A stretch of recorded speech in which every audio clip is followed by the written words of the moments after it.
Hi hello నమస్తే welcome to క్యూరుస్. నేను మీ సిద్ధగమన సుదర్శన్. అయితే మొత్తం మీద వీళ్ళందరూ కూడా బలార్షా ఇండస్ట్రీస్ లిమిటెడ్ నుంచి వచ్చిండ్రు. వీళ్ళంతా కూడా అంటే బిల్ట్ కంపెనీ నుంచి వచ్చిండ్రు. ఆ బిల్ట్ కంపెనీ క్లోజ్ అయింది 2014లో. అయితే 2014లో ఆ కంపెనీ మూతపడ్డ తర్వాత కూడా వీళ్ళకి రావాల్సినటువంటి ఉద్యోగులకు రావాల్సినటువంటి బెనిఫిట్స్ ఏవి కూడా రాలేదు. అయితే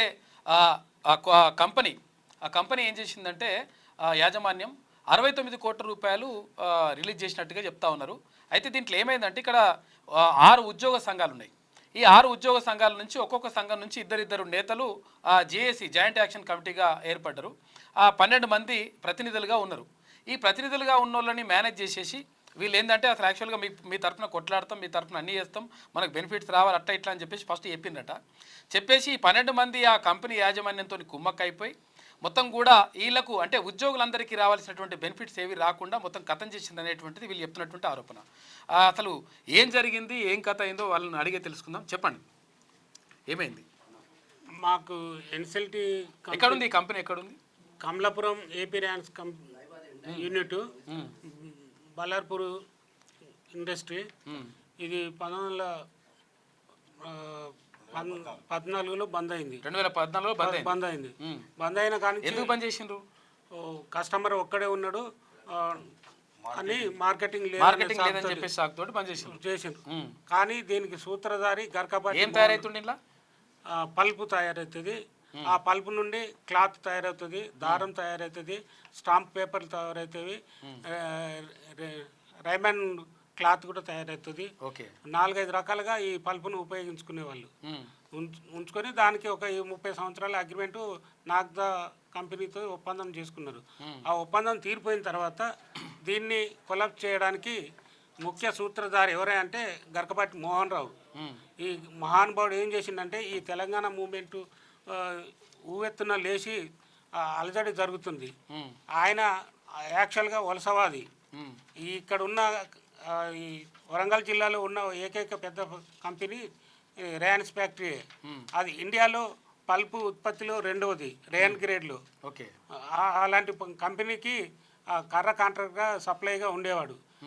అంతకుముందు 2-3 కాంట్రాక్టర్లు ఉన్న వాళ్ళను జనరల్ మేనేజర్తో కుమ్మక్కై ఆయనకు నానా రకాల ఆశలు చూపెట్టి ఆయనను మోసం చేయడానికి ప్రయత్నం చేసిండు. లొంగకపోవడంతో ఆయనను కూడా ఇబ్బందుల పాలు చేసి 2-3 జీఎంలను కూడా. ఎందుకు ఆయన చేయాల్సిన అవసరం ఎందుకు వచ్చింది? అట్లా ఆయనకు చేయాల్సింది ఏంటంటే నేను ఒక్కనే కాంట్రాక్టర్ ఉండాలి, వేరే వాళ్ళు ఉంటే లాభాలు అందరికీ పోతాయి, ఆ లాభాల వల్ల వాళ్ళు బాగుపడతారు, నేను బాగుపడను అనే ఉద్దేశంతో వాళ్ళని అందరినీ కొలాబ్ చేసేసిండు. కంపెనీ మూసేస్తే ఆయనకు వచ్చిన లాభం ఏంటంటే, కంపెనీ మూసేస్తే లాభం ఏందనంటే దీన్ని కొనడానికి దాన్ని ముందుకొచ్చిండు.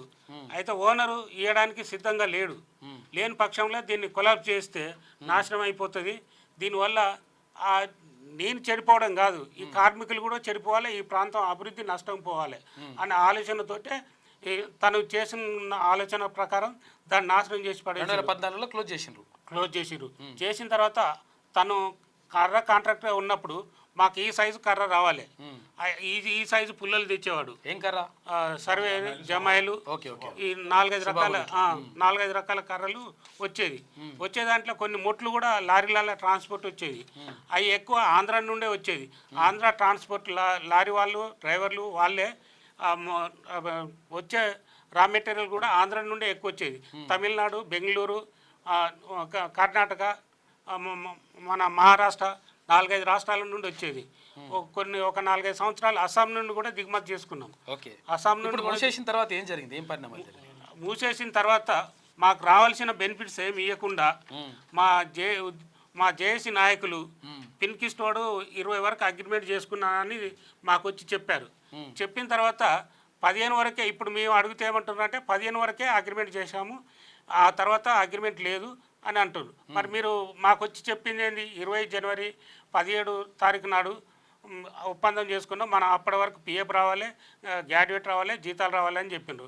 ఇప్పుడేమో 16 వరకే చేసినామని చెప్తాను. ఆ అమౌంట్ కూడా పిన్ కోస్టోడ్ ఇచ్చిందని ఒక పక్క మాకు వెంకటేశ్వర స్వామి కళ్యాణం రోజు ఒక 4-5 జనాలను ఆ పిన్కి స్టోన్ని నిలదీసినాం.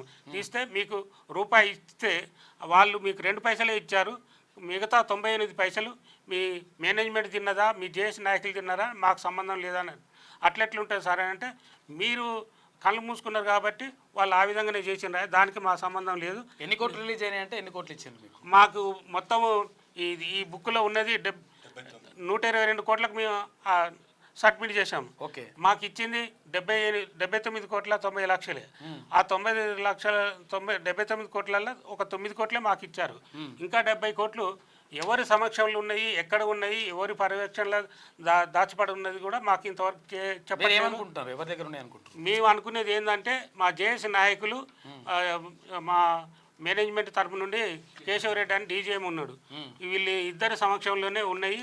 ఇవి గవర్నమెంట్ పరిశోధించి సిబిఐ ఎంక్వైరీ చేస్తారా, ఏ విధంగా దాన్ని వెలికి తీసి మా కార్మికులకు అందరికి పంచే విధంగా చేయాలని. మేము 600 మంది ఇప్పుడున్న కార్మికులము, 650 మంది కార్మికులము. అందులో ఇంకా ప్రతి ఒక్క నెల ఒక 20 మంది 10 మంది రిటైర్డ్ అవుతున్నాము. ఇప్పటి వరకు ఇంకొక 450 మంది సర్వీసులో ఉన్నారు. 350 మంది దాకా రిటైర్డ్ అయిపోయాము. ఈ పరిస్థితులలో మా కుటుంబాలు గడవక, మా పిల్లల చదువులు గడవక మేము నానా ఇబ్బందుల పాలవుతున్నాం. ఒక 40 మంది పెరాలసిస్తో బాధపడుతున్నారు. ఒక 60-70 మంది చనిపోయారు. ఫైనాన్షియల్గా హాస్పిటల్కి పోలేక, వాళ్ళకు పిల్లల చదువులు గడవక, బయట పోయి కూలి చేసుకోలేక, పెళ్ళిళ్ళు చేయలేక చాలామంది 70-80 మంది దాకా చనిపోయారు. ఈ చనిపోయిన క్రమంలో ఇప్పటికైనా మా జేఏసీ కానీ కేశవరెడ్డి కానీ బయటకు వచ్చి ఏమైనా చెప్తారంటే చెప్పట్లేదు. మొన్న కూడా బ్యాంకుకి మీరు కోర్టుకు వెళ్ళినా కూడా దాంట్లో కూడా మమ్మల్ని ఫెయిల్యూర్ చేశారు. మంచి లాయర్ని పెట్టుకోవాలి, మంచి లాయర్నే పెట్టాము. ఏ విధంగా చేసామో మాకు అర్థం కావడం లేదు. మళ్ళీ మేము కోర్టుకు వేయడానికి కూడా మేము సిద్ధంగా ఉన్నాము. ఇవాళ రేపు మళ్ళీ ప్రభుత్వాన్ని కానీ లేకపోతే ఇంకో వాళ్ళు కంపెనీ వాళ్ళని కానీ ఎవరిని ఏమని రిక్వెస్ట్ చేస్తారు? మేము కంపెనీని కానీ జేఏసీ నాయకులను కానీ మా అమౌంట్ మాకు రిలీజ్ చేసి మాకు అందరికీ సబ్మిట్ చేయాలి. ఎవరి అమౌంట్ వాళ్ళకి చేయాలి. దీనికి గవర్నమెంట్ చొరవ తీసుకొని బాధ్యతగా మా మీద దయ ఉంచి మా పిల్లల భవిష్యత్తు కోసము, మా భవిష్యత్తు కోసము మేము బ్రతకాలంటే మా అమౌంట్ మాకు ఇవ్వాలని కోరుతున్నాము. ఇప్పుడు మాకు గవర్నర్ కానీ, ముఖ్యమంత్రి రేవంత్ రెడ్డి గారిని, మా మంత్రివర్గం కానీ, మా కాన్స్టిట్యూషన్ మంత్రి సీతక్క గారు కానీ వీళ్ళందరూ ఆలోచించి మాకు పెద్ద మనసుతో మా అమౌంట్ ఎక్కడున్నది, ఎవరి చేతుల్లో పోయింది, ఎట్లా పోయింది మాకు పంచాలని మనవి చేస్తున్నాం. ఇగో ఇది మొత్తం మీద బిల్ట్ కార్మికులు చేస్తున్నటువంటి విజ్ఞప్తి. అంటే 100% మాకు అన్యాయం జరిగింది. అసలు యాక్చువల్గా రావాల్సినటువంటి బెనిఫిట్స్ కొంతమంది 12 మంది జేఏసీ నాయకులే మొత్తం కూడా కుంభక్ అయిపోయి, కంపెనీ వాళ్ళతో కుంభక్ అయిపోయి ఆ అమౌంట్ అంతా ఆపేసిండ్రు. దీంతో మా జీవితాలన్నీ కూడా రోడ్డు మీద పడ్డాయి. 10 ఏళ్ళు అవుతుంది. కొంతమంది పిల్లల పెళ్ళిళ్ళు చేయలేక, కొంతమంది రకరకాలుగా ఆరోగ్య సమస్యలతోటి రకరకాలుగా ఇబ్బంది పడతా ఉన్నాం. కానీ కనీసం వాళ్ళకు ఆ కంపెనీకి మనసు రావడం లేదు. తర్వాత ఈ జేఏసీ నాయకులు కుంభక్ అయిపోయి వాళ్ళు 12 మంది బాగుపడరు తప్ప మా అందరికి అన్యాయం జరిగింది. కాబట్టి దీనిపైన ప్రభుత్వం కూడా దృష్టి పెట్టాలి. దృష్టి పెట్టి అసలు యాక్చువల్గా సరైనటువంటి దర్యాప్తు జరిపి మాకు న్యాయం చేయాలని చెప్పేసి ఇక్కడ ఉన్నటువంటి కార్మికులు, అప్పుడు కార్మికులుగా పనిచేసినటువంటి వీళ్ళందరూ కూడా కోరుతా ఉన్నారు. బిల్ట్ ఫ్యాక్టరీ కమలాపురం ఎవిడెన్స్, నేను అందులో పర్మనెంట్ ఎంప్లాయీ గాజాల శ్రీనివాసన్. 2014లో బిల్ట్ ఫ్యాక్టరీ మూతపడింది.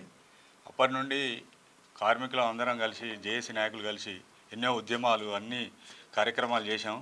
2019 వరకు జేఏసీ నాయకులం కార్మికులం కలిసే చేసినాం.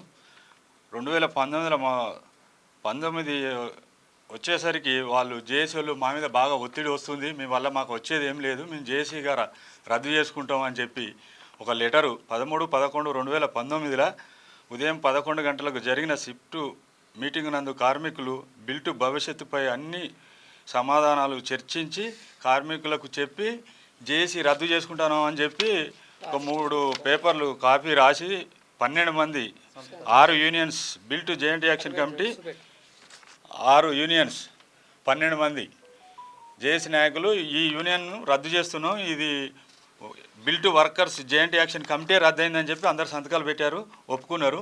ఒప్పుకున్న తర్వాత మళ్ళీ 2021 కంపెనీ ఎన్సీఎల్టీ కోర్టుకు పోయిన తర్వాత అక్కడ ఆ కోర్టు పిన్కిస్ట్ అతని కంపెనీతోటి కుమ్మక్కై మాకు వచ్చిన 69 కోట్లల్లో 9 కోట్లే కార్మికులకు మనిషికి 50,000 నుంచి 2 లక్షల లోపు అమౌంట్ వేసి తప్పుకున్నారు. ఆ అమౌంట్ ఎట్లా పడ్డది, ఏం కథ అనేది మాకు కూడా ఇంతవరకు తెలియదు. అమౌంట్ రిలీజ్ అయ్యి 2 సంవత్సరాలు దాటింది. అప్పంచెల్లి కూడా మేము మళ్ళీ జేఏసీ లేకుండా కూడా మేమే చిన్న చిన్న కార్యక్రమాలు అందరి దగ్గరికి తిరగడం, ప్రభుత్వాల దగ్గరికి, కలెక్టర్ల దగ్గరికి అన్ని సలహాలు తీసుకొని ఇక్కడికి రావడం జరిగింది. మేము 38 మంది కేసు వేసామండి. కేసు వేస్తే మాకు లేబర్ కోర్టులో 7,50,000 అని, మాకు ఒక్కొక్కరికి 7,50,000 అని కోర్టు డిక్లేర్ చేసింది. కోర్టు డిక్లేర్ చేసిన దాన్ని, లేబర్ కోర్టు డిక్లేర్ చేసిన దాన్ని వీళ్ళు ఏం చేసిండ్రు, మీకు అన్నీ బ్యాంకులలో మీ ఖాతాలలో పడతాయని చెప్పి మమ్మల్ని సంతకాలు తీసుకొని మాకు డబ్బులు వేయలేదు. మేము దాని గురించి మళ్ళీ కోర్టుకు పోయాం. మీరు తెలుగులో అనర్గళంగా రాయగలరా? స్పష్టంగా మాట్లాడగలరా? మాటలకు తగ్గట్టు అభినయించగలరా? అయితే ఇంకెందుకు ఆలస్యం, క్యూన్యూస్ మీకు ఒక మంచి అవకాశాన్ని ఇస్తుంది. క్యూన్యూస్ లో పనిచేయటకు లేడీ యాంకర్స్ కావాలను సంప్రదించవలసిన నెంబర్ 8688926084. qnews@gmail.com ను సంప్రదించండి. లైక్ చేయండి.